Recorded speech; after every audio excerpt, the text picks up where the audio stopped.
Indonesia kembali bersolek di panggung internasional dan tahun ini giliran Indonesia memegang presidensi ASEAN, organisasi geopolitik dan ekonomi yang beranggotakan negara dari kawasan Asia Tenggara.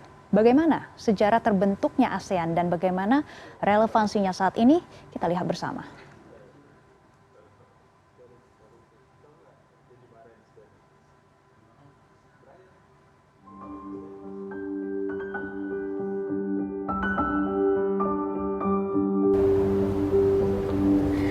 The Association of Southeast Asian Nations atau ASEAN adalah organisasi geopolitik dan ekonomi yang beranggotakan negara-negara Asia Tenggara. Berdiri sejak 1967, organisasi lingkar terdekat bagi Indonesia ini memiliki peran yang cukup krusial tidak hanya bagi Indonesia, ASEAN namun juga global. Berikut 5 hal yang perlu Anda ketahui tentang ASEAN. Pertama, tentang sejarah berdirinya ASEAN. ASEAN berdiri karena hasil pertemuan 5 menteri luar negeri Asia Tenggara yaitu Indonesia, Malaysia, Filipina, Thailand, dan Singapura yang kita sebut dengan Founding Father ASEAN. Pertemuan berlangsung di Bangkok dari tanggal 5 hingga 8 Agustus 1967 dan menghasilkan Deklarasi Bangkok atau yang kita kenal dengan Deklarasi ASEAN.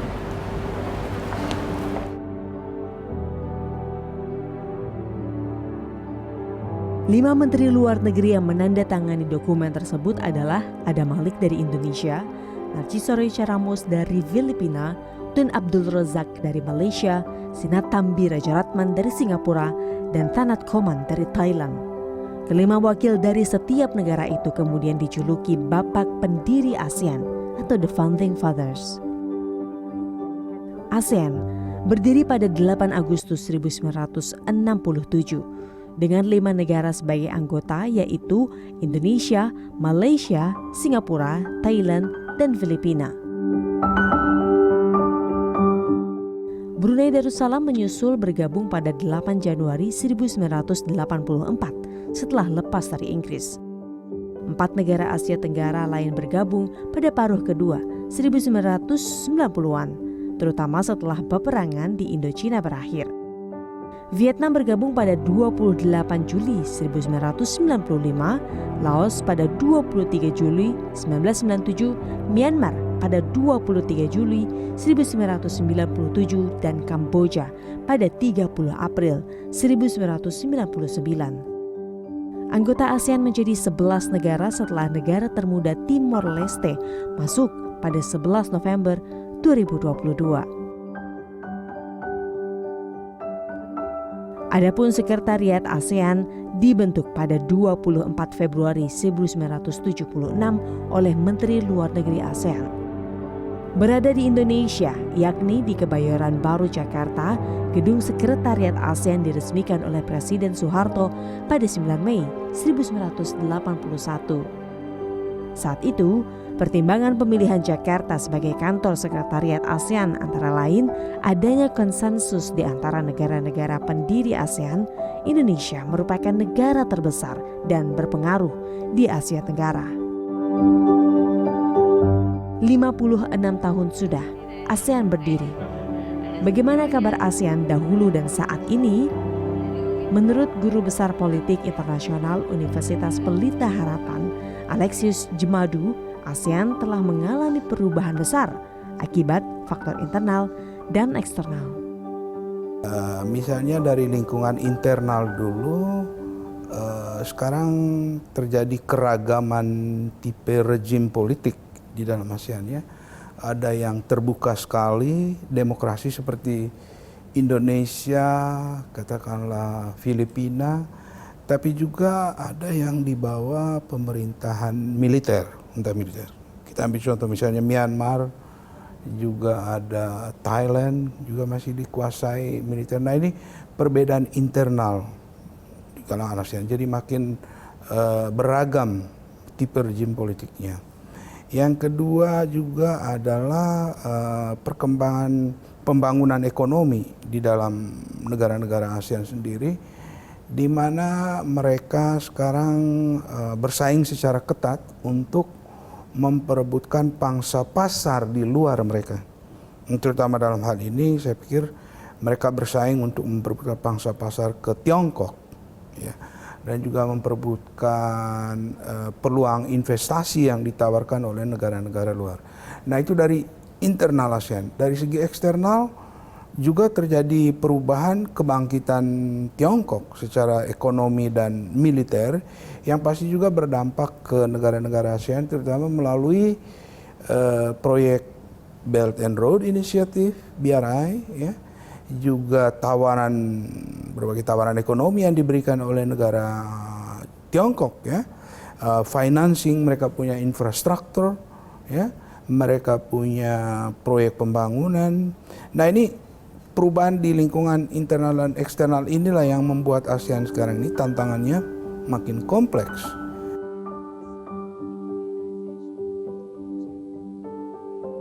Persaingan di antara negara-negara ASEAN tak bisa dihindari. Upaya mempertahankan kekuatan dan pemulihan ekonomi negara menjadi alasan kuat. Saat tak hanya beranggotakan 5 negara, ASEAN tidak banyak berperan di bidang ekonomi. Organisasi ini hadir lebih untuk menjaga stabilitas wilayah, terutama karena ada pergolakan yang tak kunjung usai di Indochina saat itu. Namun, setelah Indochina damai, ASEAN mulai memperkuat hubungan ekonomi, termasuk menyatukan pasar. Kerjasama ekonomi ASEAN ini telah membawanya bekerja dengan negara dan organisasi di tingkat regional serta internasional. Saat ini, ASEAN memiliki 11 mitra wicara.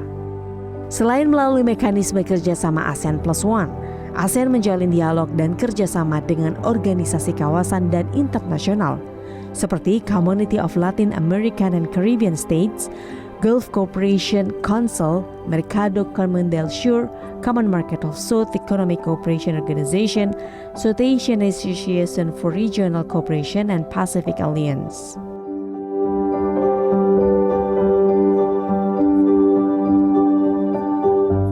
Kerjasama eksternal masih terjalin hingga hari ini.